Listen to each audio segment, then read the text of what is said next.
Trade fair में airport authority का pavilion है और पवेलियन में कई तरह की जानकारियां दी जा रही हैं। सबसे पहली जानकारी है कि एविएशन में किस तरह के रोजगार के ऑप्शंस हैं, अपॉर्चुनिटीज़ हैं, उसको लेकर एक पूरी काउंसलिंग की जा रही है। साथ-साथ जहां हम खड़े हैं वो एक एटीसी का काउंसिल है, जो कि आपको बताता है कि एयरपोर्ट पर जो विमान आते हैं उनको कैसे कंट्रोल किया जाता है, उनको कैसे गाइड किया जाता है। और हमारे साथ खास बातचीत के लिए हैं डीजी सर। सर ये बताएं, जिस तरीके से हम ये पूरा ऑपरेशन देख रहे हैं, आखिर इस पूरे मैप को कैसे समझाएं? ये एक एफएआर है, भुवनेश्वर का एफएआर है ये। भुवनेश्वर के अंदर ये जितने भी अगर हवाई जहाज उड़ रहे हैं, उस स्क्रीन के अंदर, रडार के अंदर से वो स्क्रीन पे दिखाई दे रहे हैं। आप इन स्क्रीन से ऊपर देखते हुए, इन रडार पे आते हुए जहाज़ों को डायरेक्शन दे सकते हैं कि किस हाइट पे रहे, किस रूट को पकड़े, क्योंकि इसमें रूट भी दिखाई दे रहे हैं, आप देख सकते हैं। तो वो रूट ले, जैसे दिल्ली से बॉम्बे अगर किसी ने जाना है, तो वो एक रूट फाइल करता है वो अपना पहले, कि 2 घंटे पहले कि मैं इस रूट से जाऊँगा। तो वो उसी रूट पे रहना चाहिए, उस रूट से डेविएट नहीं होना चाहिए। ये हम लोग एश्योर करते हैं इस चीज़ को।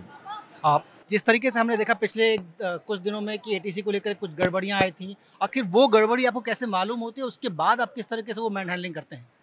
ये टेक्निकली होते हैं ज़्यादातर, बेसिकली ये गड़बड़ियाँ जो होती है छोटी मैकेनिकल कुछ हो सकती है, टेक्निकल ग्लिच हो सकता है। उस टेक्निकल ग्लिच को हम लोग फटाफट टेक ओवर कर लेते हैं। दूसरा जो पार्ट्स बैकअप प्लान होता है वो टेक ओवर कर लेता है और उस ग्लिच को ठीक करने की कोशिश करते हैं, ठीक कर दिया जाता है उस चीज़ को। अब जिस तरीके से हमने देखा कि स्टॉल का पूरा थीम ये है कि जॉब अपॉर्चुनिटीज़ एविएशन में किस तरीके की हैं और विशेष तौर पे जो टेक्निकल टीम है, क्योंकि नॉर्मली जो जॉब हम देखते हैं या तो पायलट होता है या फिर केबिन क्रू होता है, उसके इतर किस तरह की जॉब्स हैं, वो कैसे यहाँ बता रहे हैं और कैसे गाइड कर रहे हैं आप? यही मैं बताना चाहता हूँ कि हम लोग एविएशन के अंदर जो अनसंग हीरोज़ हैं, जो इन पायलट्स तो चलो एक ही जहाज़ उड़ाता है, जो हमारे एटीसी ऑफिसर होते हैं 50-50 जहाज़ों को हैंडल करते हैं। वो कैसे हैंडल करते हैं, कितना इसके अंदर स्किल चाहिए होता है उनको, उन पचासों एयरक्राफ्ट को ऊपर-नीचे करना, आगे दाएँ-बाएँ रखना, दोनों के बीच में गैप रखना, ये बहुत टीडियस जॉब है और एक बहुत ही चैलेंजिंग जॉब है। इस जॉब को अगर हम बच्चों को बताएँगे कि आप ये कर सकते हैं, तो शायद उनका दिमाग बने, उनका विचार बने इसको करने के लिए। देयर अदर ऑप्शंस ऑल्सो, जैसे एआरएफएफ है हमारा, aircraft rescue and fire fighting जो है, उसके अंदर हम लोग जो एयरक्राफ्ट यूज़ होते हैं, एयरक्राफ्ट में जब भी कोई इंसिडेंट होता है, सबसे पहले वो लोग वहाँ पहुँचते हैं और रेस्क्यू कर सकते हैं, लोगों की जान बचा सकते हैं। जिसके मन में जज्बा है किसी की जान बचाने का, वो एयरक्राफ्ट ज्वाइन करता है। So there are so many options यहाँ पे, सारी ऑप्शन हमने डिस्प्ले कर रखी है। लोगों को बताया जा रहा है कि आप अच्छे एयरपोर्ट बना सकते हैं, इंफ्रास्ट्रक्चर बना सकते हैं।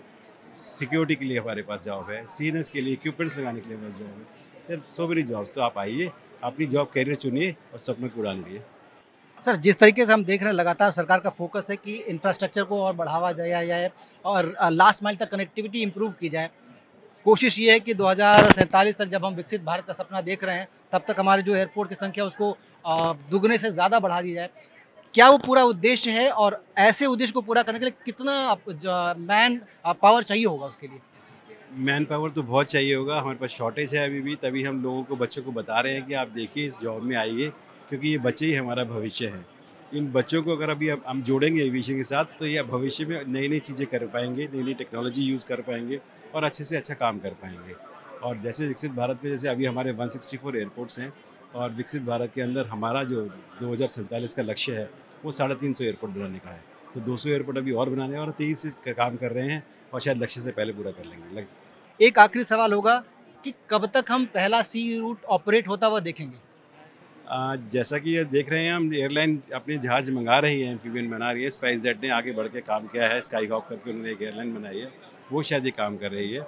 उसको थोड़े से प्रोसीजरल वैलिडेशन प्रोसीजर जो होते हैं, उनमें अभी टाइम लग रहा है। शायद 2 महीने के अंदर ये काम पूरा हो जाएगा। 2 महीने के अंदर आप सी प्लेन देखेंगे। इसके साथ ही उड़ान स्कीम को जिस तरीके से अब बढ़ाया जा रहा है, इसमें जॉब की बहुत सारी अपॉर्चुनिटीज़ हैं। आपको अगर कुछ जानकारी चाहिए तो आप एयरपोर्ट अथॉरिटी के इस पवेलियन पे आ सकते हैं और जानकारी पा सकते हैं। हमारे साथ खास बातचीत के लिए सर थे। सर, आपका बहुत-बहुत धन्यवाद और बहुत-बहुत शुभकामनाएँ आपको। Thank you.